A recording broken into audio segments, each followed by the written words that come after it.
Hola, bienvenidas, bienvenidos a la sexta sesión del ciclo de charlas de Product Management Verano Austral 2024.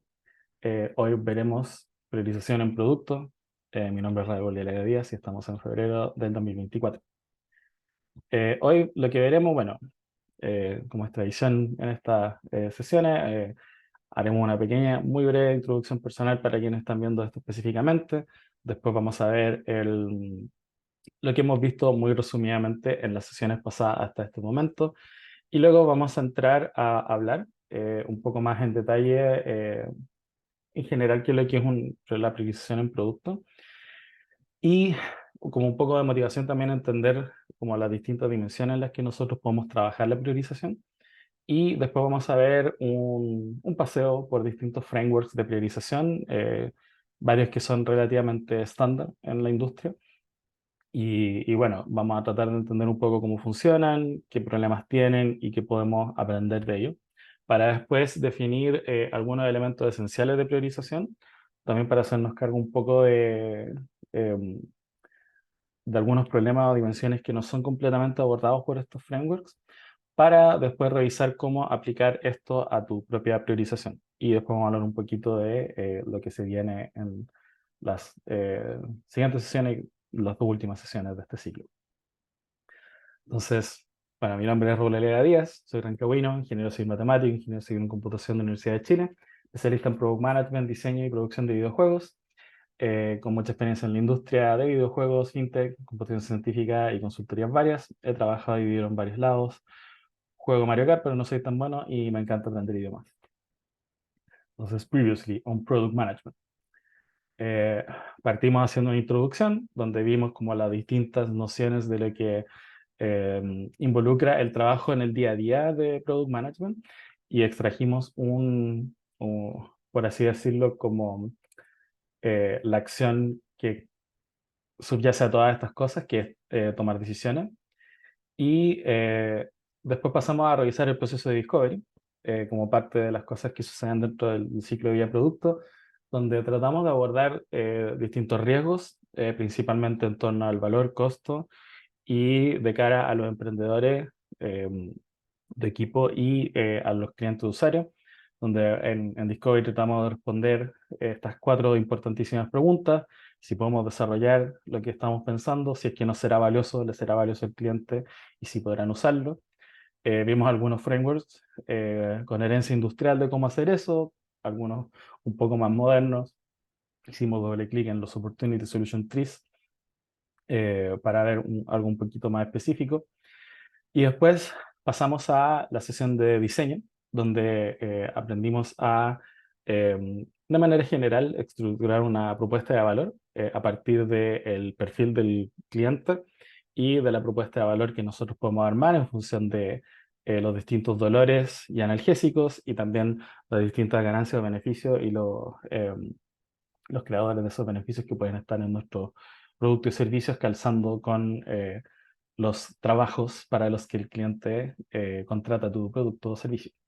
Y después pasamos de la propuesta de valor de un producto a también hablar un poco más en general de servicio, con este framework que se llama de diseño de servicios, y después también hablamos un poco de lo que es el diseño de experimentos para poder validar muchas de estas cosas. Em, y después empezamos a hablar de requerimientos de productos, cómo poder transformar muchas de todas estas cuestiones en algo concreto que pudiésemos trabajar. Y hablamos de, por ejemplo, la historia de usuario. Hicimos un ejemplo a partir de un, un conjunto de casos de uso relacionados con un videojuego, donde revisamos ahí un poco algunas referencias que están en ese libro que sale ahí y destilamos como la esencia de esto de preparar distintos documentos para distintas razones, distintas personas de lo que nosotros estamos trabajando. Un documento de requisito o de historia de usuario, casos de uso, sirve como cosas específicas, pero identificamos ahí, por ejemplo, los elementos esenciales que tienen que subyacer en un documento como ese o en otro, que son el definition of done y el validation criteria. Y después hablamos de estrategia, donde vimos el enfoque de cómo definir estrategia de varios de estos caballeros que están ahí, cuáles son como los elementos que subyacen a sus ideas y después nosotros lo condensamos en una definición de algunos elementos fundamentales que tienen que estar en la definición de una estrategia para una startup o para una scale-up. Mm, ahí, y scale-up, claro. Y después eh, eso lo traspasamos a una definición propia de cuál sería como, por ejemplo, el validation criteria, aplicando lo que vimos en la sesión de Product Requirements, a lo que es la definición de estrategia, a cuáles son los elementos que pueden estar contenidos en el definition of done de una estrategia y cuál es el validation criteria que nosotros podemos aplicar a esa misma estrategia y cómo eso de una forma bien gráfica, como está ahí en el diagrama, nos lleva de un estado actual a un estado deseado de acuerdo a algún desafío o visión, a través de pasos iterativos en los cuales vamos ampliando nuestro espacio de conocimiento y tirando luces sobre algunos espacios de incertidumbre. Entonces, ahora vamos a hablar de qué es lo que es una priorización en producto. Em, Cuando uno piensa en estas cosas, como que una de las cosas que primero se viene a la cabeza es una buena noción de poder estructurar, por ejemplo, las cosas que nosotros podemos hacer en principalmente dos ejes. Que en este caso, por ejemplo, en este diagrama, en el eje vertical, está, por ejemplo, el impacto en la monetización, en la retención, en la capacidad del producto de distribuirse, etcétera, eh, que son distintas nociones al final del valor. Y en el eje X, alguna noción de complejidad, que en este caso está como juntando lo que puede ser el costo y tiempo, que ese costo puede ser, por ejemplo, cuando involucra horas de personas trabajando en esta cuestión de desarrollo, etcétera, y esas tienen un precio por su sueldo, etcétera. Y también el tiempo mismo, que puede involucrar, por ejemplo, dependencias con otras cosas, etcétera. Y a grandes rasgos uno dice, bueno, aquí puede haber como cuatro cuadrantes en donde tenemos las cosas que están con poco complejidad, poco esfuerzo y que tienen un alto impacto. Y esas son las cosas que es como, ¿por qué no las estamos haciendo? O sea, claramente debemos hacerlas. Después están las cosas en el otro cuadrante contrario, que son las cosas que tienen mucha complejidad y bajo impacto, y que son cosas que son, bueno, ahí como dice, una pesadilla o cosas que nosotros debiésemos evitar.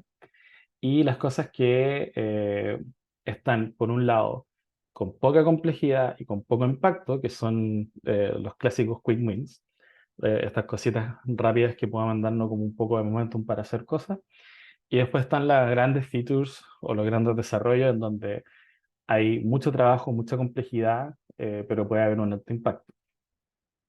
Entonces, si uno pudiese decir como, bueno, si pudiésemos como ordenar las distintas cosas en estos distintos cuadrantes, nosotros podríamos decidir, por ejemplo, obviamente mantener un ojo en evitar las cosas que son pesadillas, eh, trabajar rápidamente en los no-brainers y hacer un balance, por ejemplo, entre lo que es el desarrollo de grandes features y los quick wins.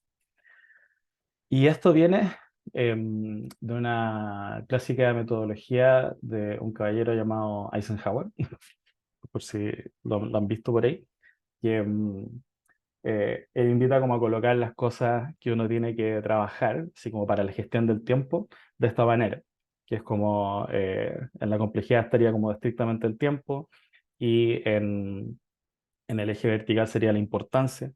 Y la matriz de Eisenhower, bueno, dice que las cosas que, o sea, si uno las puede colocar así en esta matriz, uno tiene que no hacer derechamente las cosas que toman mucho tiempo y no son importantes.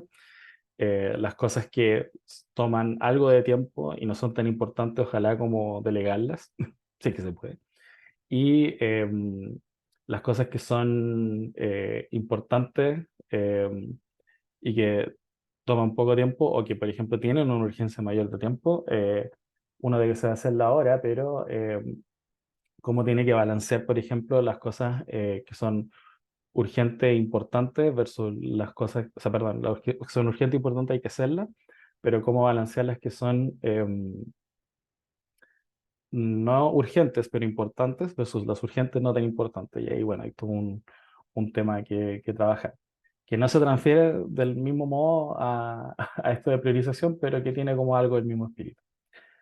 Entonces, si nosotros lo vemos en el contexto del ciclo de vida de producto, las cosas que nosotros pudiésemos querer priorizar en cada una de las etapas, desde el desarrollo, el lanzamiento, el crecimiento, la madurez o ya el declive de un producto, son muchas cosas. Hay muchos elementos a los cuales nosotros podríamos someter como a esta matriz. Y, por ejemplo, cuando nosotros estamos pensando en el desarrollo, nos podemos hacer la pregunta de, bueno, efectivamente, ¿qué es lo que desarrollamos? O sea, si tenemos un producto, usualmente uno puede hacer algo en relativamente poco tiempo, por ejemplo, como un súper muy chiquito MVP que sirve como un caso de uso que se le suele llamar como el happy path, el camino feliz donde nada sale mal. Y eso usualmente toma poco tiempo, pero después cuando uno empieza a agregar como todas las cosas que pueden salir mal, cada una de ellas requiere como manejar excepciones, casos de borde, algunos bugs o complicaciones, etcétera. Y todos esos tienen toda una nebulosa en donde, bueno, por ejemplo, no sé, 80% de la gente va a tener el Happy Path, pero del 20% que queda, como nosotros debiésemos ir guardando cada uno de esos, porque cada uno de ellos va a tener distintas complejidades, distintos valores, distinto alcance a cuánta gente va a llegar ese potencial caso. Entonces, las cosas que uno hace post el Happy Path, esas requieren mucha mayor deliberación respecto a cómo decidir hacerlo. Y eso es como un trabajo, digamos, que se va haciendo evolutivamente en el tiempo. Y después, por ejemplo, cuando uno ya se está preparando para lanzar un producto, por ejemplo, que eh, uno dice, por ejemplo, bueno, un Happy Path partió al principio con 80% de los casos, pero esperamos, por ejemplo, cubrir 90% de los casos eh, para poder lanzar al mercado y empezar a tener, por ejemplo, clientes que puedan pagar o algo así. Y ahí esa pregunta también se vuelve como eh, por así decirlo, tanto como de desarrollo y con qué cosas salir con el producto a la calle. Entonces, muchas veces esas distintas opciones de qué es lo que desarrollamos pueden estar implicadas, por ejemplo, con lo que puede ser como una estrategia de go-to-market o, por ejemplo, con el caso de lo que es el lanzamiento, hay algunas cosas que son como desarrollos que son laterales a lo que es el producto mismo, que tienen que ver con, por ejemplo, posicionar el producto dentro de un flujo, lo que puede ser compra publicitaria en distintas redes sociales o en Google, etcétera. Y el poder como estructurar todo el camino de cómo eso va llegando a tu producto. Eso también presenta varios desafíos de cómo priorizar esas cosas. Y después, por ejemplo, cuando ya tenemos algo que ya están dando y queremos hacerlo crecer, ahí hay muchas cosas que nosotros podríamos querer priorizar respecto, por ejemplo, a qué es lo que hay que optimizar. Una cosa clásica que pasa es que, por ejemplo, al principio uno puede tener, por ejemplo, un flujo de crearse una cuenta en un servicio estándar. Y uno dice, bueno, para poder tener usuario, o sea, tener un usuario que está ocupando nuestro producto, nosotros vamos a pedirle, bueno, un mail y que se haga una cuenta con ciertos datos y después le vamos a hacer como un pequeño tour de lo que se puede hacer en el producto. Y, y por ejemplo, si es que uno incluye algo como un taller donde es gratuito, donde puede decir como, esto es lo que puede hacer como para probar y después si quieres vas a pagar cuando quieres tener más features. Hay uno tiene una cancha enorme de decir, por ejemplo, hasta dónde yo pongo a disposición ciertas features para que el usuario eventualmente pase a ser un usuario pago. O, por ejemplo, cuando lo dejo relativamente tranquilo, pero en qué momento de la experiencia de usuario yo le hago como un prompt, una invitación a que puede pasar a pagar. O, por ejemplo, si es que yo quiero remover algunas barreras en lo que significa crearse la cuenta para que pase a usarlo directamente. Por ejemplo, hay muchos productos que están estructurados de tal manera que tú ni siquiera tienes que hacerte una cuenta. Tú puedes como llegar y comenzar a usarlo al tiro. Y cuando lo empiezas a usar y te dices, por ejemplo, no sé, pues como alguna herramienta donde tú puedes trabajar algo, por ejemplo, editar un video o realizar un diagrama, alguna presentación, etcétera.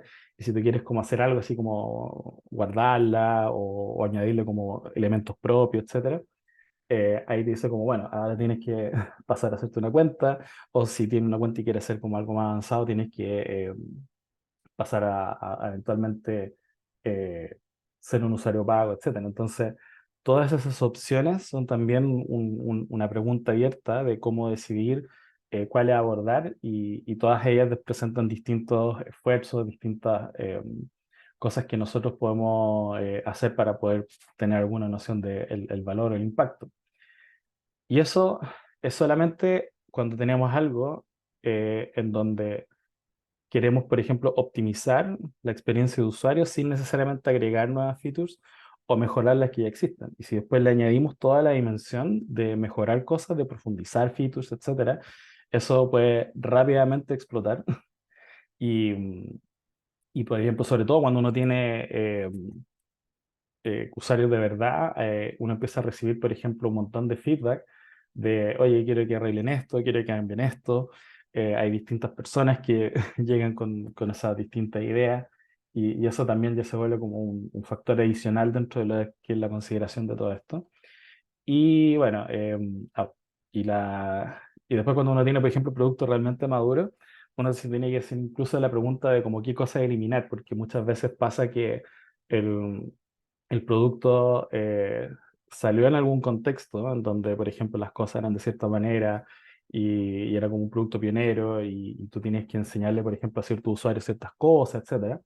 Pero después muchas de esas features que fueron quizá una buena idea hace 4, 5, 6 años, hoy día no lo son. Por ejemplo, la gente ya tiene como un contexto distinto, la competencia hace que tú puedas como decir, esto tal vez ya no es tan relevante, esto nosotros lo podríamos incluir en esta otra parte, etcétera. Y el poder, por así decirlo, hacer un producto mucho más liviano, también se vuelve en muchos productos maduros como una decisión en donde eso implica rediseñar, desarrollar algunas cosas o cómo, por así decirlo, extraer algo y absorber el costo de esa experiencia de usuario que para algunos va a seguir existiendo y que no importa, cuando tienes, por ejemplo, no sé, al menos 10.000 usuarios, hay algunas features que, por así decirlo, nadie usa, pero ese nadie en verdad son dos, tres personas. Entonces, como que pues, eliminaron la feature, pero igual no podéis dejar a esas dos, tres personas botadas. Tenéis que, por así decirlo, hacerte cargo de que la cuestión funcione para ellos. Entonces, por ejemplo, cuando empezamos a pensar en el qué desarrollar, yo por lo general sostengo de que la cantidad de cosas que uno puede pensar hacer en el contexto de desarrollo de productos digitales puede ser del orden de 1.000. Y la capacidad que uno tiene a distintos rasgos o distintos rangos de alcance y en distintos periodos de tiempo es como 2 órdenes de magnitud menos. Es como 10 a 1.000 o 1 a 100. Es como que, por ejemplo, cada mes podemos decirle que sí a una cosa, pero tenemos 100 a las que tenemos que decir que no. O cada año podemos hacer 10 cosas y hay 990 a las que les tenemos que decir que no. Entonces, por ejemplo, muchas veces en estos ejercicios de priorización no se trata tanto de encontrar a qué cosas le vamos a decir que sí, porque en general para muchas vamos a tener distintas nociones de valor, costo, o son como relativamente todas como equicostosas, pero lo difícil no es como eventualmente probar cosas donde tenéis, por ejemplo, un montón de incertidumbre, sino que ¿cómo va a dormir tranquilo en las noches diciéndole que no a 990 otras? Entonces, si incluimos, por ejemplo, en otras dimensiones, el que lanzar, eso usualmente también son como 1 a 10, o sea, uno puede estar como lanzando una cierta estrategia de go-to-market de potencialmente 9 distintas, en lo que es optimización también, o sea, hay como alrededor de, usualmente del orden de 10 KPI de las cosas que uno podría estar como diciendo, estas son como las cosas importantes de nuestro producto, y uno puede estar continuamente iterando alguno, con, de nuevo, esto es un orden de magnitud, 1 o 2 cosas dentro de esos 10 KPI. Y cuando uno considera que mejorar, es como del mismo orden de qué desarrollar, porque es como continuamente estar trabajando el producto. Y en lo que eliminar, mayor incertidumbre, porque eso depende mucho de, por ejemplo, el nivel de madurez del producto. En algunos casos esto significa, por ejemplo, quizá incluso como replantear hacer un producto distinto. Y como contiene un montón de implicancias, eso puede ser como eh, algunos relativamente bajo órdenes de magnitud, pero dependiendo de la naturaleza del producto, pueden ser muchas, sobre todo si es que se está trabajando en algo que tiene como un montón de urgencia o un producto que hay que salvar, por así decirlo. Entonces, en cada una de estas etapas del ciclo de desarrollo de producto, podemos encontrar que nos enfrentamos a un montón de decisiones donde le tenemos que decir que sí o que no, principalmente que no a muchas cosas. Entonces, si volvemos a esta matriz, el principal problema es que nosotros, para poder tener alguna noción de, por ejemplo, en cada una de estas ideas o iniciativas que podemos tener en el ciclo de desarrollo, tenemos que tener alguna noción del impacto o del valor, y tenemos que tener alguna manera de poder estimarlo, decirlo, especularlo, etcétera. Y tenemos que tener lo mismo para la complejidad y el costo. Y, y si no tenemos esos valores, eh, es relativamente complejo.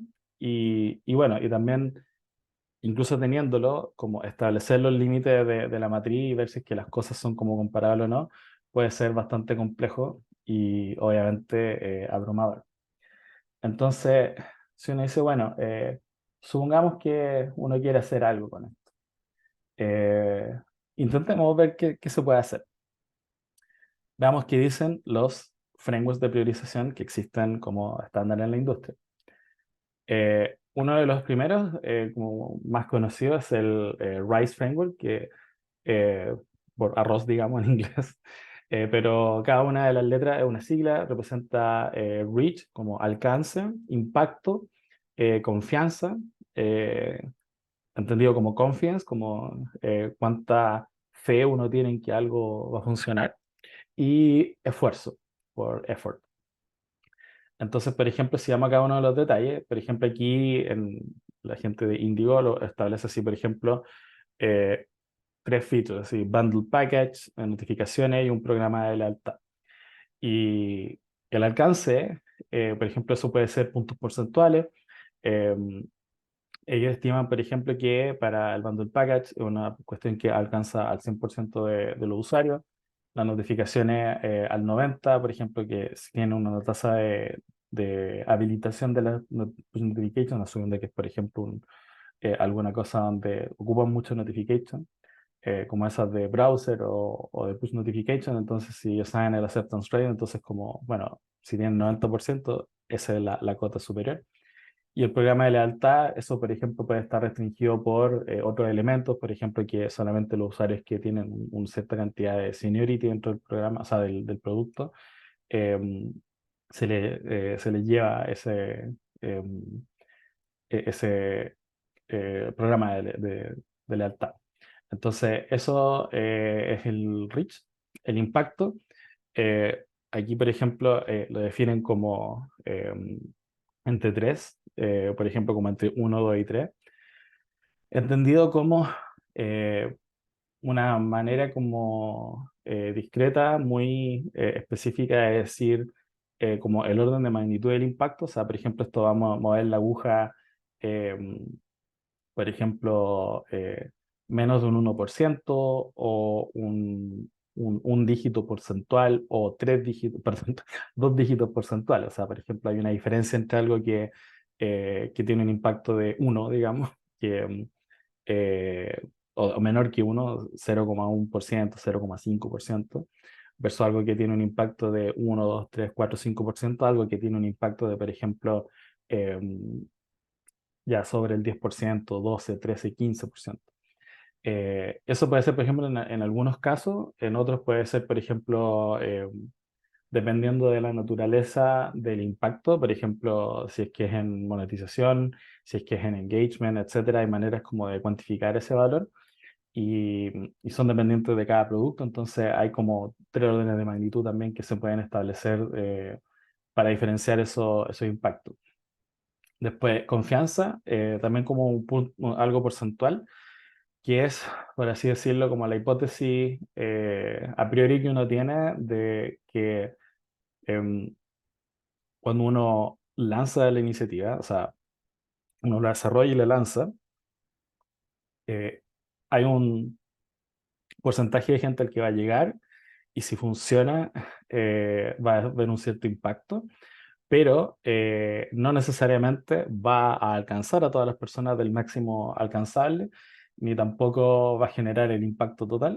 Entonces, por distintas razones y dependiendo de la naturaleza de la iniciativa, nosotros podemos establecer un índice de confianza, en donde, por ejemplo, aparece 100% en bundle package y notifications. Eh, por ejemplo, a mí me parece curioso el de notifications, así como es tenerle demasiada fe a las notificaciones, así como de que 100% de la gente que da la notificación va a tener como algún engagement con la notificación y decir así como, sí, vamos. Probablemente, o sea, por lo menos en mi experiencia, ese número como de la confianza respecto a que algo funcione con push notification, dependiendo del push notification, en verdad es como muy bajo, o sea, como del orden de 20%, etcétera. Pero el espíritu dentro del Rise Framework es que ahí uno trata de colapsar alguna noción de como la incertidumbre que hay respecto a lo que uno va a hacer a priori, sin tener datos, sin tener algo que está, por así decirlo, siendo validado y testeado con gente, en lo que uno tiene a priori. Y finalmente está el esfuerzo, relacionado con un número de meses por persona, dependiendo de la naturaleza del producto que uno tiene. Pueden ser, por ejemplo, días, semanas, etcétera. Pero es alguna noción, por así decirlo, del costo. Y cuando uno tiene todos estos elementos, uno puede hacer, por ejemplo, un score, un puntaje, para poder determinar cuál es el total de todas estas cosas. Pero cómo uno relaciona como estos distintos elementos, por ejemplo, en algunos casos son multiplicativos, en algunos casos son aditivos, en algunos casos son una suma ponderada, dependiendo de la naturaleza de lo que uno está haciendo, algunos approaches, algunos avances respecto a cómo hacerlo, van a tener más sentido que otros. En general, en el Race Framework, algunas personas utilizan multiplicativo, otras personas utilizan una suma ponderada, etcétera. Pero bueno, la idea es como en alguna función colapsar como todos esos números en un puro número y al final tener algo con que ordenar la iniciativa. Entonces, por ejemplo, si lo llevamos a la matriz que teníamos al inicio, que era como, bueno, tenemos que tener alguna noción de valor y alguna noción de costo, por así decirlo, entre lo que es el alcance, el impacto y parte de la confianza que la cosa va a salir, hay alguna noción de valor. En la parte del esfuerzo está la noción de costo, entonces como ya, esto puede como darme los scores para poner las cosas en la matriz. Y la confianza me da alguna noción de incertidumbre. Es un poco tricky porque tiene por una parte como la hipótesis a priori de que va a funcionar y tiene, por así decirlo, la parte de incertidumbre horneada en la falta o excesiva confianza que tú puedas tener en que funcione. Pero, por ejemplo, hay más sabores de incertidumbre o riesgo que podrían estar como quizá un poco ocultos dentro de ese score. Entonces, los problemas con esto es que, bueno, quien estima los números es problemático, porque dependiendo de, por ejemplo, sobre todo en lo que es confianza, eh, cuánta fe, por así decirlo, uno tiene que la cosa va a funcionar. Eso depende mucho de cuál es la persona, por ejemplo, dentro de la organización a la que tú le preguntas. Por ejemplo, obviamente la gente que trabaja en desarrollar muchas de estas cosas te va a decir, bueno, nosotros tenemos confianza que esto toma tanto tiempo. La gente que trabaja en un área, por ejemplo, más comercial, marketing, etcétera, te puede decir como no tenemos, digamos, suficiente confianza o información de cuál es el impacto y el alcance que puede tener, suponiendo que funciona, sobre todo si es que estás hablando de una iniciativa que no es muy distinta a algo sobre lo que, por ejemplo, ya tienes datos. Pero la confianza, ahí, por así decirlo, la confianza en la ejecución de la iniciativa puede variar dramáticamente entre, por ejemplo, dos áreas que están trabajando, por ejemplo, un área comercial con un área técnica. Por ejemplo, si es una iniciativa que es fuertemente técnica, el área técnica puede tener mucha confianza en que esto funcione, pero, por ejemplo, si es algo que el equipo comercial nunca ha visto y que no, para el cual no tiene, por ejemplo, ningún benchmark, ninguna cosa con que compararlo, entonces puede tener una confianza mucho menor. Entonces, por así decirlo, eh, eso, dependiendo de la naturaleza de la iniciativa, como que puede involucrar como algunos problemas de, bueno, quién define estos números. Y incluso si es que tuviésemos ese problema resuelto, también estimar estos números eh, lleva como alguna noción de trabajo o subyace como alguna noción de que hay alguna manera de hacerlo, por ejemplo, con datos o con estudios de mercado, etcétera. Entonces, dependiendo de lo que estamos hablando, por ejemplo, si es que uno tiene un equipo de desarrollo que funciona relativamente bien aceitado, la parte del esfuerzo puede ser como relativamente amigable de estimar, pero el alcance del impacto va a depender, por ejemplo, mucho de la naturaleza de lo que estamos haciendo. Si es que nosotros estamos haciendo un producto nuevo o algunas features nuevas que no existen dentro del producto, muchas veces esos números van a ser mucho más inciertos o requerir, por ejemplo, mucho más estudios para tener como alguna noción de confianza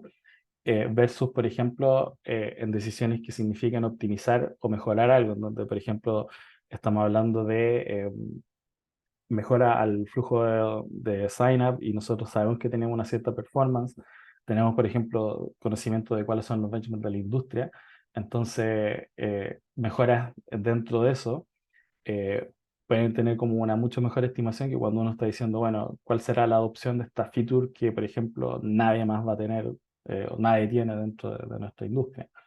Entonces, eso se vuelve trabajoso y también un problema en sí mismo.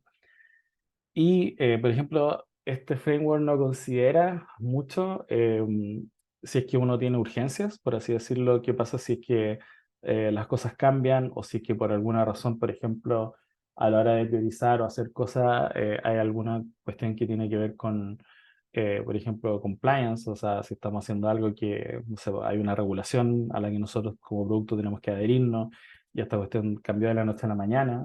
Por ejemplo, me acuerdo cuando para los que quizá conocen la regulación de privacidad de datos en la Unión Europea, que es GDPR, cuando se diseñó, se definió como un año, así que esto es GDPR, y dieron un año para que todas las aplicaciones fueran compliant con la privacidad de datos de la ley de la Unión Europea.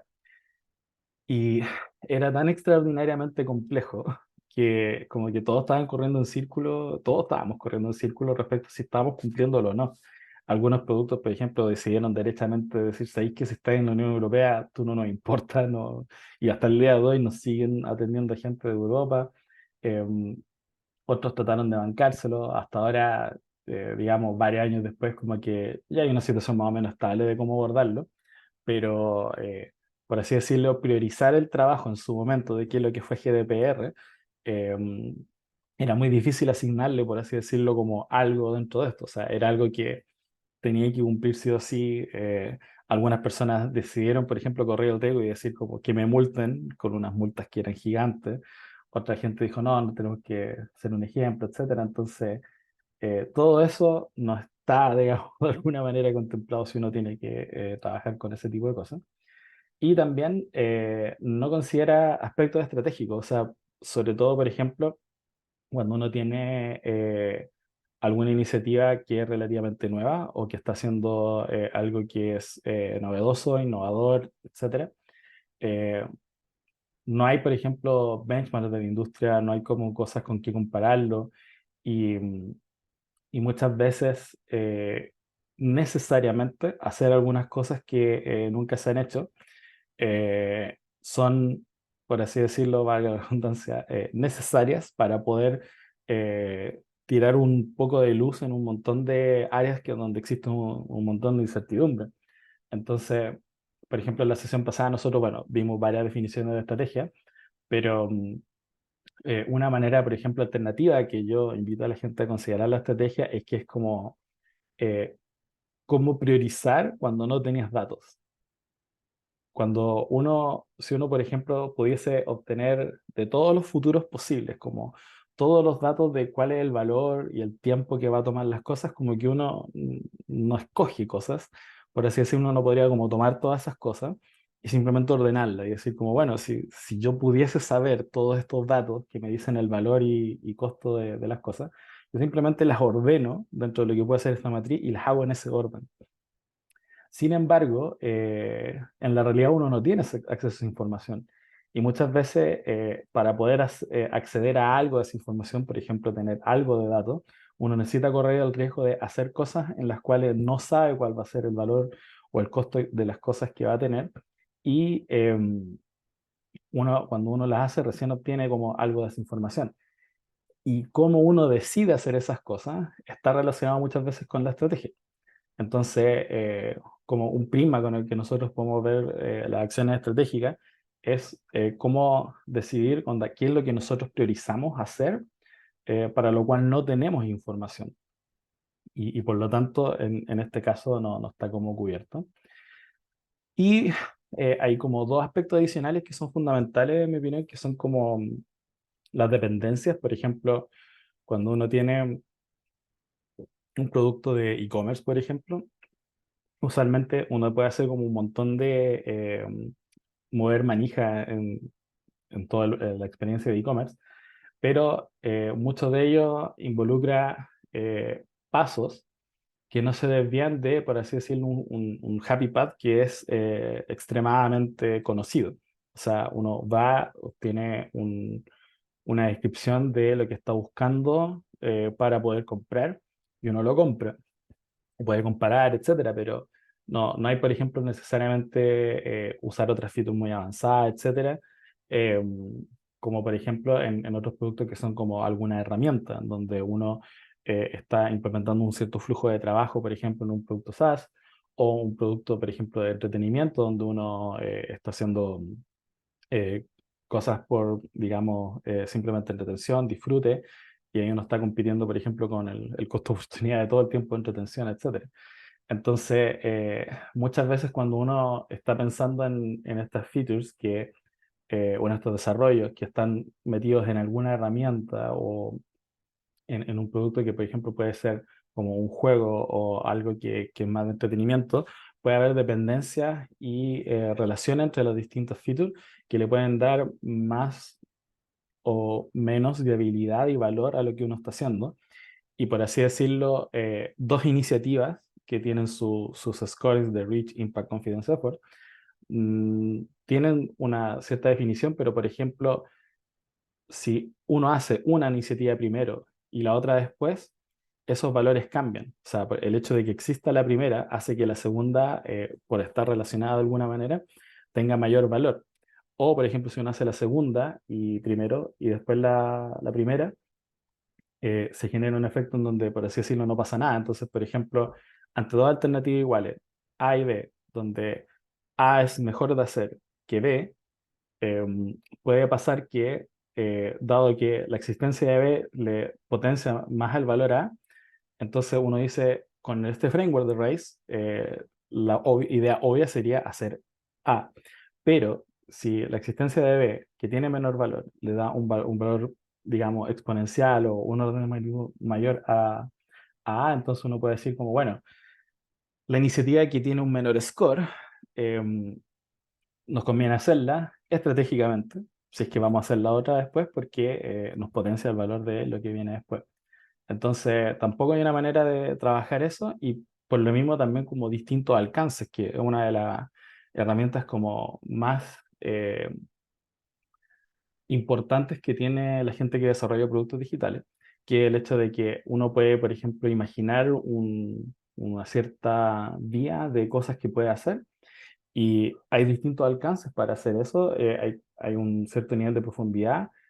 Hay por así decirlo, dentro de lo que es una misma feature dentro de un producto. Esa feature puede tener como un MVP, como un punto de partida muy chiquito que después puede ir creciendo en el tiempo. Eh, Solamente para ilustrar la idea, por ejemplo, uno puede decir, si tiene una aplicación tipo Miro, donde uno está trabajando, digamos, distintos diagramas, etcétera, y uno dice, oye, y esta pregunta es típica. Yo quiero importar o exportar mi data a estas distintas aplicaciones.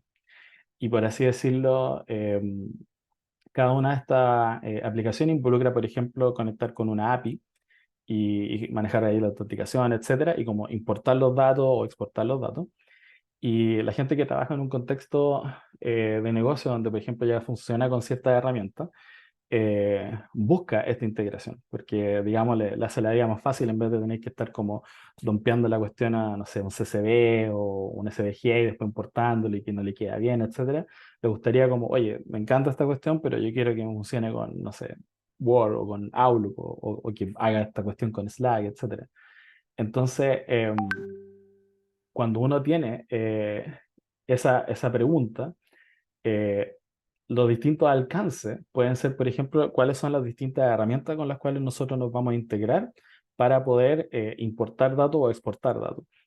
Y, por ejemplo, a priori uno podría decir como, bueno, el flujo de importación de datos es como el mismo para todas las aplicaciones, pero, no sé, por ejemplo, si vamos a importar cosas de Microsoft versus Google Docs, uno podría decir, bueno, cuál es como nuestros clientes, dónde están, cuáles son las herramientas que más ocupan, es uno o el otro. Y de repente eso puede tomar, por ejemplo, como, para ilustrar la idea, 6 meses. Entonces, eh, hacemos como la gran integración para no dejar a nadie fuera de integrarlo con su flujo, o hacemos uno o hacemos el otro. O cómo podemos hacer una solución intermedia, donde, por ejemplo, tomamos, no importa cuál de los dos casos no estamos conectándonos directamente, pero podemos procesar, por ejemplo, un formato común de trabajo. Esas son distintas alternativas en donde uno, por ejemplo, en un proceso de discovery o de diseño, puede evaluar cosas donde algo, una iniciativa que tiene un cierto score, en verdad puede tener una divergencia de cómo funciona esto. Entonces, eso tampoco está considerado a priori. Y bueno, tampoco si es que algo cambia muy repentinamente. O sea, alguien de la escuela ágil puede venir y decirme como, oye, pero ¿y qué pasó con la agilidad? Y la respuesta es, eh, bueno, no está necesariamente considerado dentro de esto. Entonces, vamos a otro framework que es el IC Score, que es impacto, confianza y facilidad. También, al igual que RISE, que es como una sigla. Bueno, y este monito le saqué del amigo de Product Direction. Y bueno, al igual que en el anterior, en impacto nosotros tenemos, bueno, alguna noción del valor, etcétera. En confianza, una manera de observar la incertidumbre o la fe que uno tiene que esta cuestión funcione, y en el is alguna noción del costo o el esfuerzo. Y al igual que en el RISE, en la parte de impacto, ahí está, por ejemplo, del anterior, uno tiene como el reach y el impact, o sea, noción de valor. Confianza, lo mismo, y is es lo mismo que effort. Entonces, eh, en cierto modo, esto no es muy distinto del RISE, pero es como otro framework que es relativamente estándar dentro de la industria. Y tiene los mismos problemas que el RISE, o sea, como al final trata de reducir a un cierto score, en este caso siempre multiplicado, em, la noción anterior, al final tiene como todos estos problemas de lo que estábamos hablando. Y por ejemplo, si ustedes googlean o buscan ahí, por ejemplo, hay muchas personas que trabajan en productos que proponen distintos enfoques para, por ejemplo, mejorar ambos frameworks. Por ejemplo, en el RISE, hay gente que habla del D-RISE, que es como Detail RISE, en donde te dicen, por así decirlo, el scoring que tú le puedes colocar en una iniciativa es del orden de 30 segundos. O sea, por ejemplo, si tú puedes ordenar todas las cosas, estás con tu equipo y la idea es como hacerlo relativamente rápido y tú le pones como eh, todos estos números en relativamente muy poco tiempo, 30 segundos. Y ellos te invitan a decir con distintas maneras de, tú puedes como hacer un doble clic, pero de 30 minutos en cada una de estas iniciativas. Y es por así decirlo como colapsar el trabajo de discovery, diseño, eh, y de estimar, por así decirlo, los requerimientos, el valor estratégico, etcétera, en una conversación un poco más de calidad dentro de 30 minutos. Y eso te lleva a, por así decirlo, detallar mucho más cuál puede ser el score y quitarte un poco como los sesgos que puede darte el hecho de que tuviste solamente 30 segundos para pensar algo. Y en cualquier caso, el hecho de que, por así decirlo, en esos 30 minutos tú estás como haciendo un pequeño paseo por el discovery, el diseño y la estimación, por ejemplo, de dependencia, etcétera, tú puedes obtener un detalle, una granularidad mucho mejor de la iniciativa. Entonces, es una cosa que, por así decirlo, al entrar el detalle, te evidencia muchas de las cosas que criticábamos respecto al RAISE, donde tú puedes como empezar a separar las ideas en distintas iniciativas o encontrar las dependencias y, por así decirlo, capturar tu visión o la visión del equipo respecto de cómo esto funciona en los distintos scores para poder ordenarlo. Y lo mismo con el IC Score. Por ejemplo, la misma gente de Product Direction habla del MICE, que es como Multi-Impact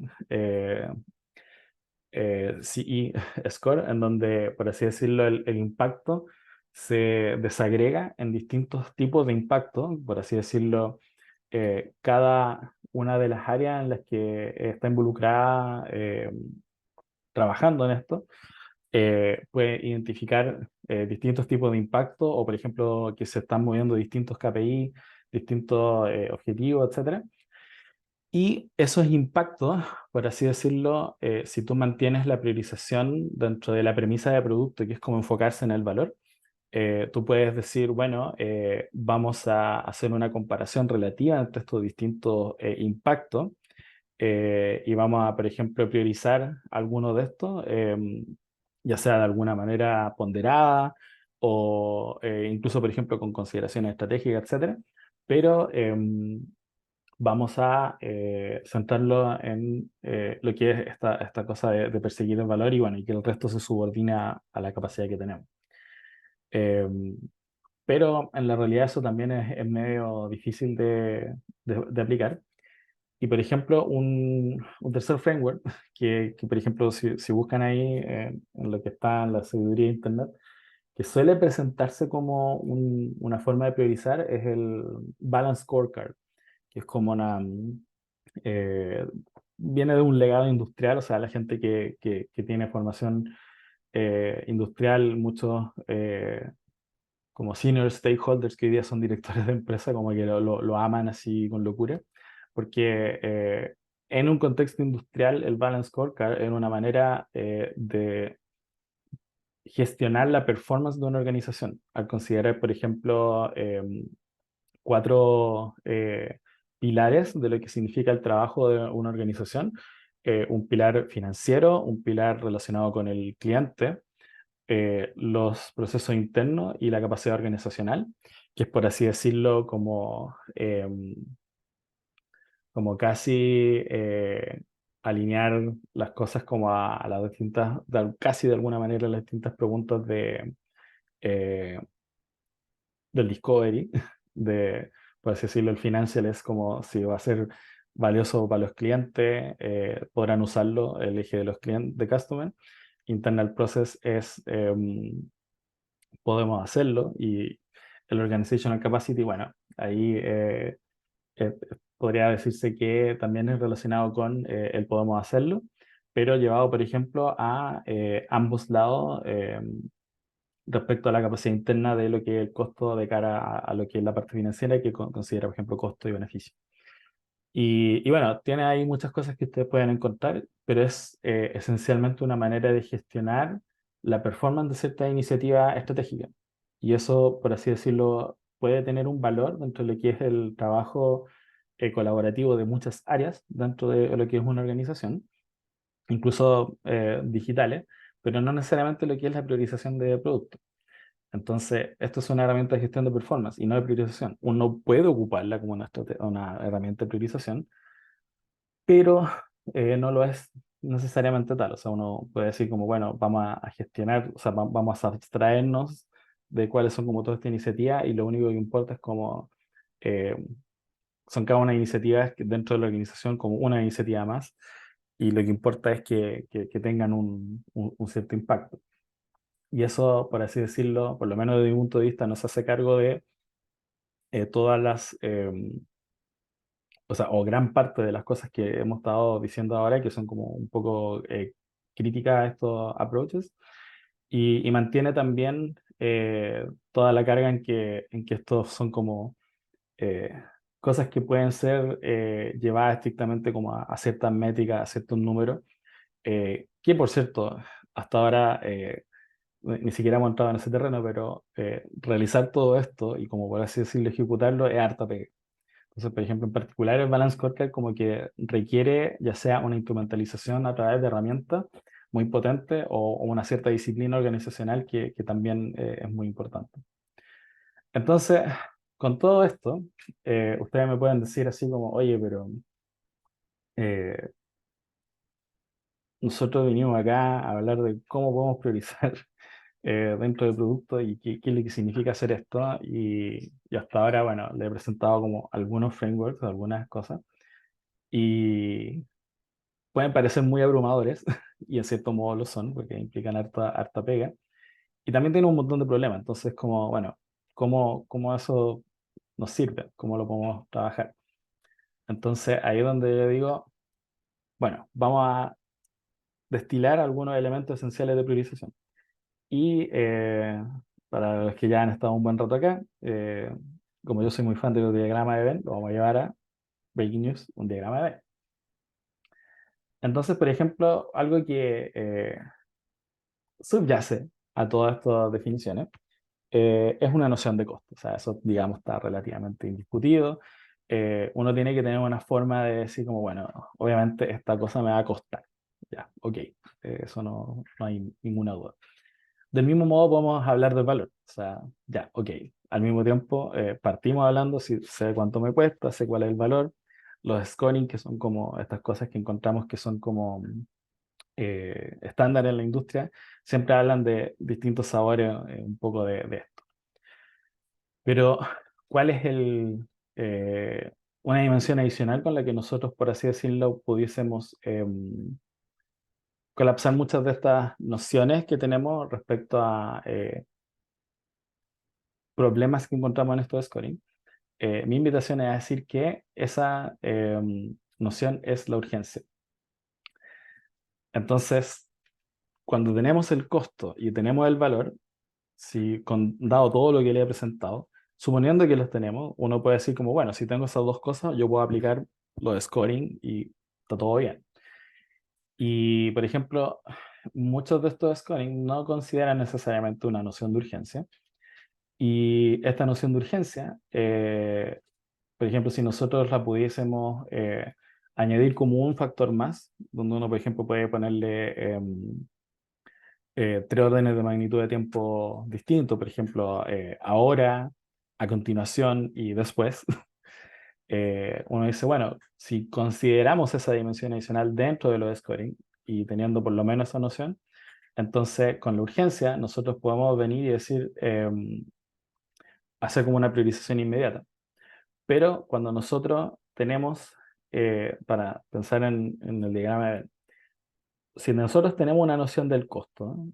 Y tenemos una noción de urgencia, para poder ocupar los scoring y toda esta herramienta, nosotros tenemos que necesariamente estimar el valor. Y eso, dependiendo de las situaciones, va a ser más o menos posible.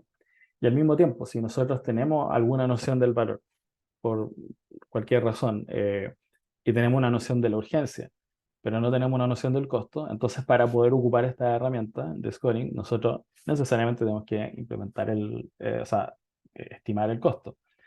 Ejemplos de ambas situaciones, por ejemplo, muchas veces en productos digitales pasa que nosotros tenemos algo que es habilitado por la tecnología y nuestro equipo de desarrollo nos puede decir como, oye, estamos ocupando este conjunto de herramientas, etcétera, y hay una feature que viene como habilitada inmediatamente dentro de la feature que ya tenemos, etcétera, y como que podríamos aumentar, por ejemplo, la capacidad de tal cosa, o podríamos escalar de tal manera, o tenemos, por ejemplo, una conexión gratuita con una API de tal herramienta y podríamos como incluir features de ahí, etcétera.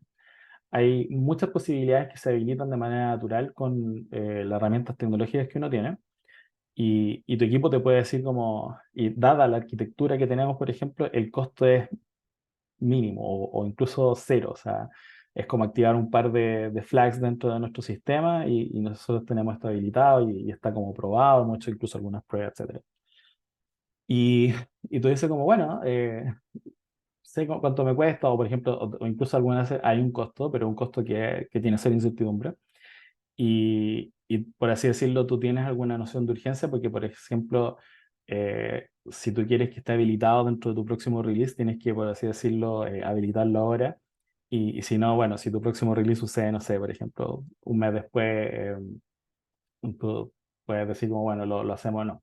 Entonces ahí tú tienes que necesariamente tener alguna noción de estimar el valor o, por ejemplo, ya más estratégicamente, si es que no, por así decirlo, es algo que no produce ningún daño, puedes decir como me da lo mismo el valor, hagámoslo y simplemente optimizamos los datos, etcétera. Por otro lado, uno puede tener una noción muy crítica del valor de algo y tiene una urgencia, y eso, por ejemplo, usualmente viene, la gente que trabaja en productos B2B, por ejemplo, lo puede saber muy bien, que un cliente te dice como, me encanta tu producto, por ejemplo, pero necesito que tenga tal feature. Y de repente esa feature no es nada del otro mundo, o sea, una cosa que es como, necesito que converse con tal aplicación o necesito que me exporte los datos de tal manera, etcétera. Y son cosas que son súper, digamos, asibles.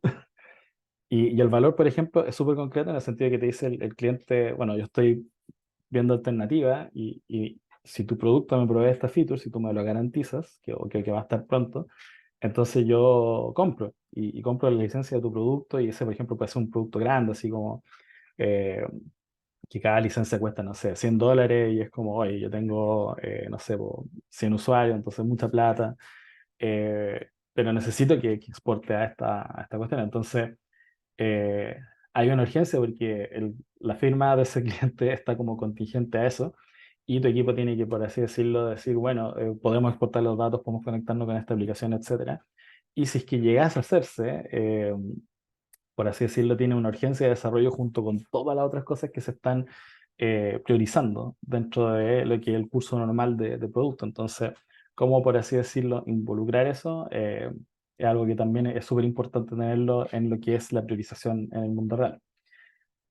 Y si uno tiene como estas tres cosas, si uno tiene, como decíamos al principio, una noción de urgencia y tiene el costo y el valor, entonces las cosas que están ahí con una noción de todo eso es algo que podemos hacer ahora y tenemos una forma de ordenarlos para poder hacerlo ahora. Sin embargo, si empezamos a relacionar algunas de las cosas que decíamos antes, todas estas están colapsadas dentro de esta noción de urgencia. Por ejemplo, si tengo urgencia, uno dice, bueno, eso lo vamos a colocar dentro de, por así decirlo, este scoring de lo que puede ser, por ejemplo, tres órdenes de magnitud de, de la urgencia, por ejemplo, ahora mismo o a continuación y después más tarde. eh, Muchas de las dependencias van a estar relacionadas, por ejemplo, con estimaciones de costo. Eh, Eso en general con productos que son, por ejemplo, como herramientas o que resuelven como un problema, etcétera. Muchas veces, por ejemplo, las dependencias en el contexto de algunos otros productos, por ejemplo, más de entretención, sobre todo, por ejemplo, en videojuegos, como que las dependencias pueden tener un valor súper grande en lo que es la estimación del valor. Esta noción de cómo tenemos dos features y una que es más tarta que esta otra, pero la que es menos valiosa potencia órdenes de magnitud esta otra. Em, Eso sucede un montón, como por ejemplo que esa feature puede ser, por ejemplo, algo como la animación de algunos personajes, así como que ahora ciertos personajes pueden tener como algunas animaciones que son más ricas. Y uno tiene como eso es una feature, digamos, y la otra es vender como nuevas figuras animadas, nuevos personajes que uno puede tener dentro del juego. Entonces, si esas figuras son estáticas, no es el mismo valor que si son animadas. Entonces, por así decirlo, el valor que me retrae ahora tener figuras animadas dentro de las que tengo puede no ser tan alto como vender figuras. Pero si las figuras son animables, el poder vender figuras puede tener un impacto mucho mayor. Entonces, en general, las dependencias van a tener algún alcance sobre lo que pueden ser los costos, pero también, por ejemplo, pueden tener alguna noción en valor dependiendo del tipo de producto. Pero ellas también pueden ser, por así decirlo, absorbidas en lo que es su consideración con las distintas urgencias, porque, por ejemplo, podemos traer desde más adelante o a continuación a la hora ciertas iniciativas que, por así decirlo, habilitan a otras al mapear estas dependencias a ciertas nociones de urgencia. Eh, lo mismo podemos hacer con los distintos alcances. Por ejemplo, cuando estábamos hablando de la integración, por ejemplo, con alguna herramienta, eh, tener una integración, por ejemplo, con Microsoft Office o con Google Docs y una solución intermedia en donde, por ejemplo, algún formato que fuera como interoperable entre los dos, eh, puede ser como algo como un paso intermedio a conectarse como directamente con cualquiera una de estas distintas plataformas. Y eso genera como un rango de cosas que pueden hacerse de manera como iterativa. Por ejemplo, si nosotros, lo que el cliente, por ejemplo, puede estar esperando una integración de punta a cabo, donde hace un clic y como que todo funciona rápidamente. De repente son muy costosos de hacer, pero una solución intermedia podemos, a través de el uso, darnos cuenta de que la gente se acostumbra, por así decirlo, con más rápido o con menos profundidad de lo que nosotros estamos pensando a priori. Entonces, esos distintos alcances, a la hora de estimar ya sea el valor o el costo, por así decirlo, también se pueden mapear en cierto modo a dependencias. O sea, podemos, por así decirlo, hacer el truco conceptual de los distintos alcances generan, por así decirlo, dependencias que a su vez generan distintas urgencias con distintos mapeos de valor o de costo de lo que implica hacer. Y después, la parte de la incertidumbre también está como relacionado con la parte de la urgencia, sobre todo que si tenemos esta forma de, por así decirlo, mantener siempre una visión de como el ahora, a continuación y después, es algo que también lo podemos colapsar dentro de la urgencia. Y eso se relaciona también, por lo que habíamos visto, un poco en la incertidumbre cuando tenemos esta noción como de confianza que está como incluida dentro de los scorings. Así que eso está como mapeado en ambos lados, o sea, por así decirlo, dentro de lo que es la incertidumbre intrínseca de cuando estamos haciendo algo nuevo e innovador, y ya la que significa con lo que son los riesgos de ejecución al presentar algo nuevo al mercado y el feedback que provoca en la parte de los scorings. Y finalmente la parte de estrategia, donde todo eso de, por así decirlo, decidir qué hacer cuando uno no tiene datos. Uno también, por ejemplo, puede, dentro de toda esta nebulosa, sobre todo, por ejemplo, cuando no tenemos nociones de costo y valor, por razones estratégicas, nosotros podemos decir, bueno, bajo este prisma, esta es la forma en que decidimos a no tener datos, uno puede, por así decirlo, dotar de un eje consistente con el cual poder priorizar ciertas cosas. Eh, y eso es uno de los principales valores de la estrategia para mí. O sea, muchas veces las estrategias cuando no están formuladas de una manera que sea como accionable, como una herramienta de decisión o de priorización para los equipos, cuando son como más relacionadas con hablar de un desafío, de una visión, de una misión, cuando no son muy accionables, eh, como que para mí, por así decirlo, pierden ese valor muy potente de decir, vamos a tener una manera consistente de poder priorizar las cosas que nosotros hacemos. Por ejemplo, en la industria de los videojuegos, se habla, por ejemplo, de los tres pilares. Los equipos definen, o, bueno, o el director creativo, la cúpula ejecutiva o el equipo, digamos, fundador del estudio indie, definen los tres pilares emocionales que quieren que el juego tenga.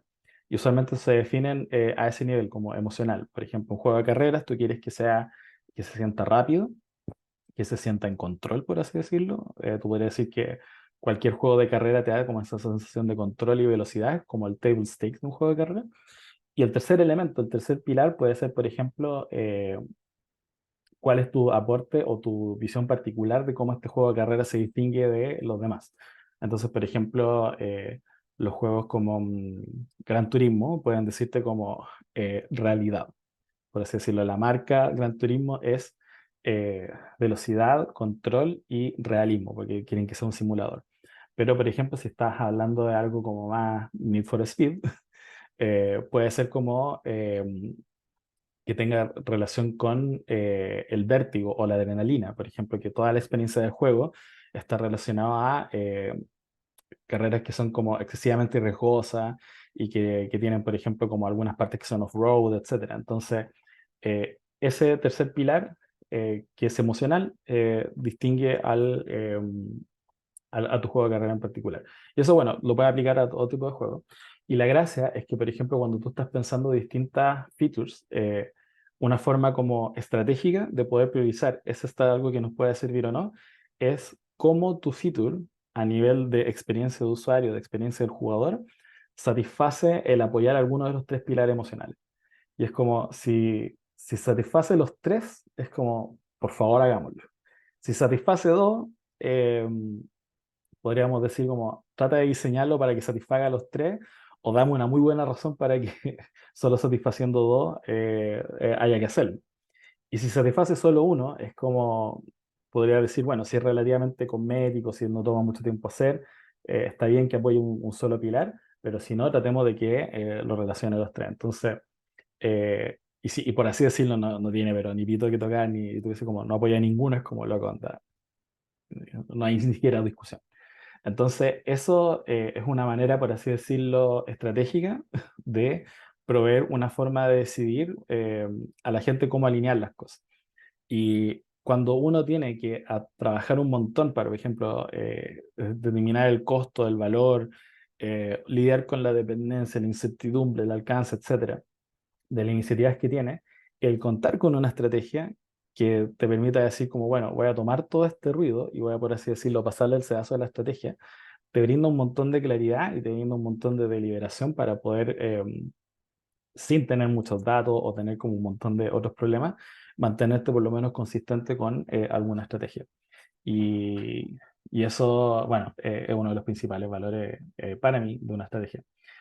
Entonces, si tomamos todos estos elementos, los que están acá en verde, algo importante es que lo que es una noción de la confianza de que las cosas van a funcionar, una definición de los distintos alcances, de las dependencias, tu manejo de urgencia, otra estrategia, son todas esas cosas como que en cierto modo dependen de ti, como a nivel de equipo, de empresa.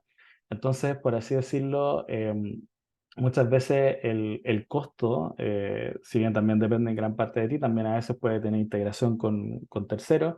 El valor siempre va a estar dependiendo de cuál es la respuesta o los benchmarks que existen de la industria y la respuesta de los usuarios y los clientes. Y la incertidumbre tiene como algunos factores externos, pero también hay algunos factores de incertidumbre interna. Pero la gracia es que muchas de estas cosas que estamos como colapsando en urgencia son cosas en las que tú, por así decirlo, puedes tener una injerencia y añadirle esta dimensión a lo que significa la priorización desde el punto de vista de costo y valor. El tema es que poder habilitar una estimación de costo y una estimación de valor es pega. O sea, digamos, dentro de todo esto que hemos estado hablando, como un poco respuesta a lo que evaluar los frameworks que teníamos anterior, no nos deshacemos del hecho de que todo esto toma un montón de trabajo. Y sobre todo porque esto se trabaja en gran parte con Analytics, que va a ser la próxima sesión. Así que para la gente que está viendo esto ahora o que está como haciéndose preguntas a mí, eh, gran parte de ese doble clic lo vamos a hacer en la siguiente sesión. Pero si tomamos todo esto, bueno, queda todavía la pregunta, ya, pero ¿cómo aplico esto para mi propia situación? Entonces, ¿cómo lo aplicamos a tu propia priorización?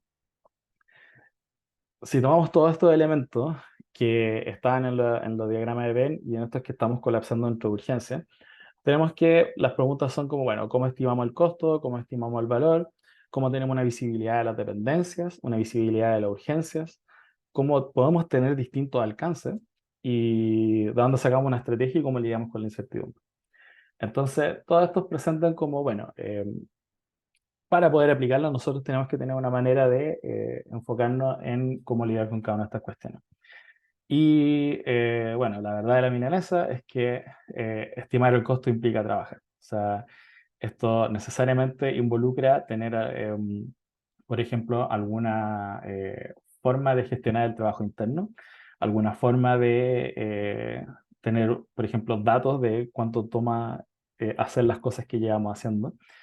Y si uno quiere tener como alguna noción, alguna estimación de cosas de cuánto toman las cosas, uno necesariamente tiene que apoyarse como en datos de herramienta o incluso algo de experiencia de la gente que está trabajando, porque muchas veces pasa que también dentro de lo que son los productos digitales uno tiene un equipo de desarrollo que, por ejemplo, puede manejar todo su flujo de trabajo con herramientas y todo bien.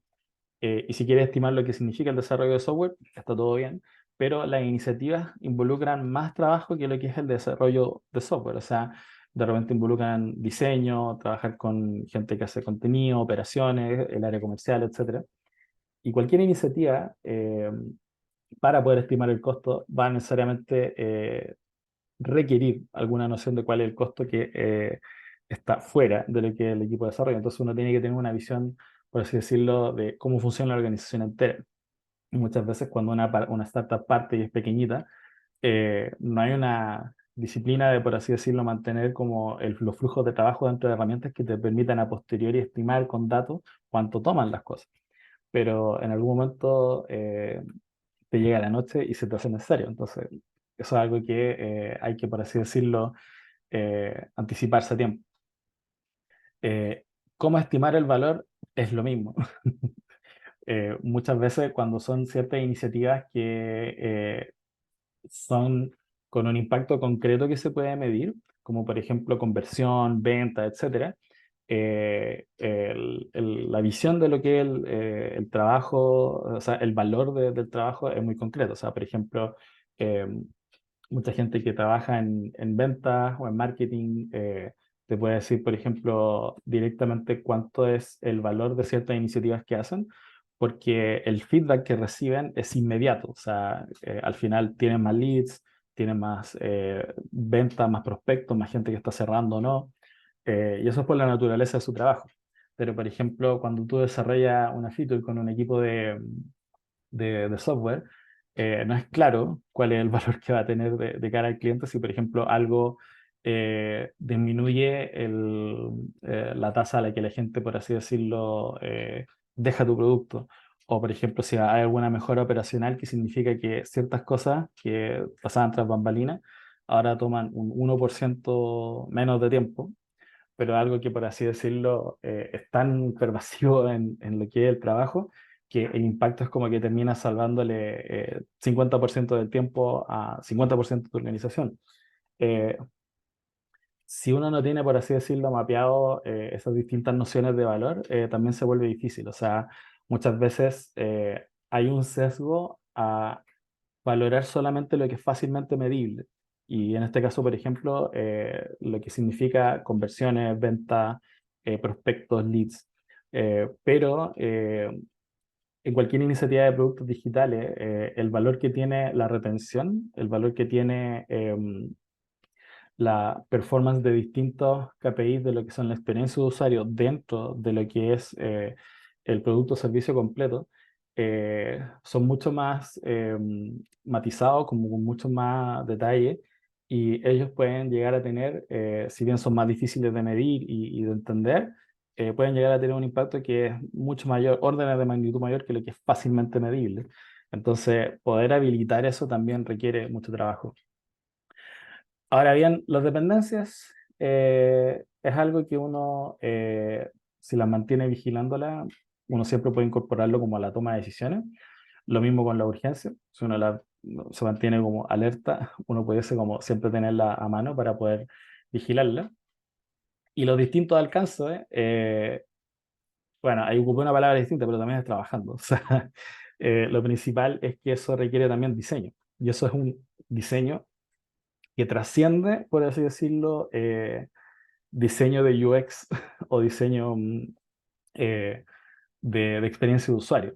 Es por así decirlo como diseño organizacional, diseño industrial, porque muchas veces estos distintos alcances de las distintas iniciativas involucran, por así decirlo, un trabajo conjunto con un equipo de desarrollo, un equipo comercial, etcétera, porque distintos alcances va a involucrar distintos niveles de trabajo o detalle de distintas partes de la organización y por ende, es algo que, por así decirlo, si se acuerdan o vieron la parte de, por ejemplo, cuando deseamos servicios, es una de las principales razones por las cuales es bueno tenerlo. O sea, por ejemplo, hay muchos lugares en donde se centran mucho en la propuesta de valor, el diseño de producto, y no contemplan todo lo que es el diseño de servicio, de cómo la organización completa se aboca a poder diseñar, por así decirlo, el servicio que le presta a los usuarios.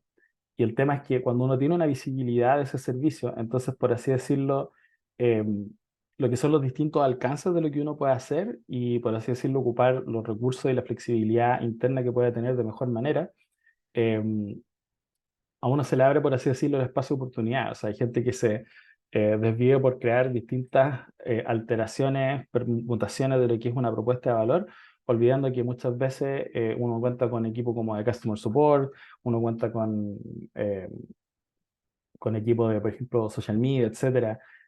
Uno cuenta con un equipo de operaciones, etcétera, y que colectivamente se pueden encontrar como soluciones mucho más ricas, mucho más diversas para los problemas, y eso necesariamente involucra diseño, en el sentido general muy grande de la palabra. Estrategia, bueno, cómo aplicarlo y que usarla. O sea, todo lo que comentábamos hace un rato atrás es principalmente, bueno, primero hay que tener una, y esa estrategia que uno tiene que ser accionable, tiene que ser algo que uno pueda usar. Entonces, para poder tener la mano y ocuparlo como una interpretación, hay que tenerla y tiene que ser accionable para poder usarla. Y la incertidumbre, bueno, asumiéndola. Ahí no queda nada más que hacer. Uno tiene que tomar, o sea, mantener como un espíritu ágil dentro de todo y bueno, surfear ahí, por así decirlo, la incertidumbre. Y si se fijan, todo esto involucra, bueno, cuáles son las cosas que nosotros podemos hacer, pero para poder decidir hacerlas, o sea, por así decirlo, ustedes tienen que priorizar los elementos que les permiten priorizar. De nuevo, estamos aquí ya en el meta priorización, pero por así decirlo, si ustedes están ante una noción de como, bueno, hay que hacer todas estas cosas para poder recién priorizar bien, ¿cómo priorizamos ese mismo trabajo? Y bueno, es una discusión que va a depender que de cada una de las realidades de sus organizaciones. Y para poder hacerlo, cuando quieran, por así decirlo, darse una infraestructura para cómo estimar los costos de las cosas, tienen que hacerse la pregunta dual de, bueno, ¿cuál es el valor que tiene para nosotros? O sea, si nosotros, si dado, por ejemplo, un cierto equipo, una cierta realidad, de repente los costos son todos más o menos uniformes. Por ejemplo, en ciertas, algunas iniciativas de e-commerce, etcétera, como que casi cualquier cosa que se te puede ocurrir es como del orden de un día y son como cosas rápidas de hacer. Entonces, de repente estimar el valor, o sea, el costo de algunas cosas, como que es como, no, sé que todo lo que nosotros hacemos cae en un día. Entonces, en verdad esa pregunta para nosotros es irrelevante. Puede ser, pero para algunas otras personas el estimar el costo sí tiene un impacto súper grande. Entonces, uno tiene que hacerse esa pregunta, bueno, ¿qué valor tiene? ¿Cómo nos permite discriminar cosas? A su vez, estimar el valor muchas veces, ¿qué costo tiene?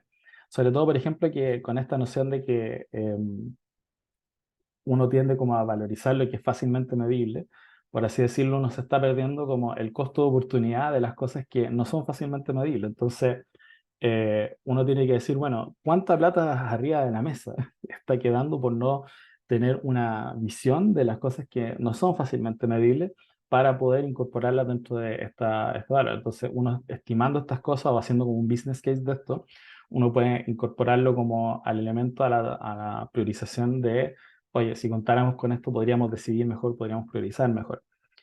Y lo que son dependencias y urgencias, esos son hábitos. O sea, usualmente hay equipos que mantienen súper claras ambas cosas. Por ejemplo, en mi experiencia, las dependencias son en equipos técnicos son súper claras. La urgencia relativa, cuando son técnicas sí, cuando no, no, no. En equipos que no son muy técnicos, como que muchas veces la urgencia siempre las tienen súper claras, pero no necesariamente las dependencias porque no conocen como los inner workings de las cosas y eso involucra, por así decirlo, un hábito organizacional. O sea, lo ideal es que toda la gente en la organización tenga claro cuáles son las dependencias y la urgencia y eso involucra conocer el trabajo de tu equipo, conocer el trabajo de otro equipo y tener una noción de cómo las cosas se entrelazan entre sí y no como de una manera aislada. Cómo va a tener distintos alcances, cómo uno los diseña, eso es discovery y diseño. O sea, una de las principales razones por las cuales uno hace discovery y diseño es precisamente contar con este campo mucho más rico de opciones y poder, por así decirlo, eh, proactivamente diseñar cosas que le permitan a uno priorizar las cosas de una manera adecuada. Y la estrategia, bueno, hay que hacerla, no hay nada que hacer, hay que hacer una, tienen la sesión pasada como para ver un poco cómo hacerlo. Y la incertidumbre, bueno, asumiéndola, es una cuestión que simplemente hay que navegar y hay que bancársela y hay que ir con ella. Entonces ahora, bueno, probablemente quedaron un poco igual, así como ya cambiamos, todo esto es como RISE, etcétera, y yo los dejo con un montón de información que absorber y digerir, y probablemente se van a sentir igual que el caballero ahí, pero bueno, esa es la idea de que ustedes lo puedan consumir asíncronamente después, se lo lleven a su propio fuero interno y obviamente si tienen cualquier duda, cualquier pregunta, cosas específicas, pueden hacerlo en los comentarios del video, en las sesiones que estamos teniendo acá, lo pueden escribir, vamos a conversarlo, porque obviamente cada realidad es distinta. Y bueno, con eso los dejo. La próxima semana estamos hablando de priorización de productos. La próxima semana vamos a hablar de métrica de productos. Vamos un poco a entrar en detalle de, bueno, cómo le damos soporte a lo que es la estimación del costo y el valor de las cosas y un montón de otras cosas más y tejemaneje de lo que significa trabajar con métrica analytics. Y vamos a terminar con iteración de productos, cómo hacemos todo esto un full circle. Y eso sería todo por hoy.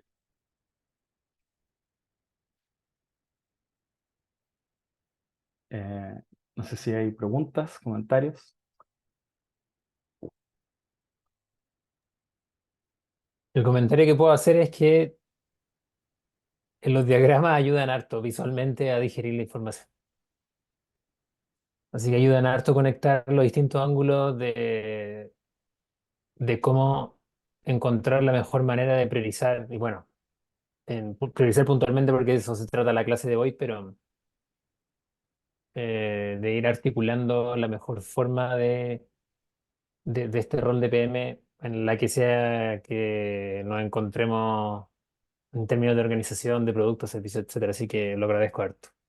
Bueno, vale. Sí, o sea, la gracia de poner las cosas como en formato visual es que en general la gente como que responde muy amigablemente a las cosas visuales y puede ser algo como que permita concretar de que estamos tratando de entender lo mismo. Entonces, yo siempre muy fan de poner todo en bonito. Y, Genial, genial. sí. Y bueno, tenemos un pequeño bonus track de que, por ejemplo, ahí en el link va a estar en la descripción de YouTube. Pero esta es otra manera de pensar también en lo que es la priorización, donde, por ejemplo, en vez de pensar como en el valor, eh, es muy interesante donde este autor lo relaciona como podemos hacerlo y debiésemos hacerlo. Y tiene como distintos cuadrantes y como relaciones entre ellos. Y es bastante interesante porque se desvía un poco de lo que son las nociones tradicionales de lo que es estándar que vimos en la clase de hoy día, pero que hace preguntas, por así decirlo, como más estratégicas. O sea, por así decirlo, poner las cosas que tenemos en mente hacer dentro de esto nos pueden dar como una visión alternativa, complementaria, de lo que pueden ser las dependencias y el impacto estratégico de hacer otras cosas. Así que es bien interesante, los invito a revisarlo. Genial. Así que eso es todo. Para la gente que está en YouTube, no olviden dar like y subscribe y nos estamos viendo en la próxima sesión. Chao. Chao.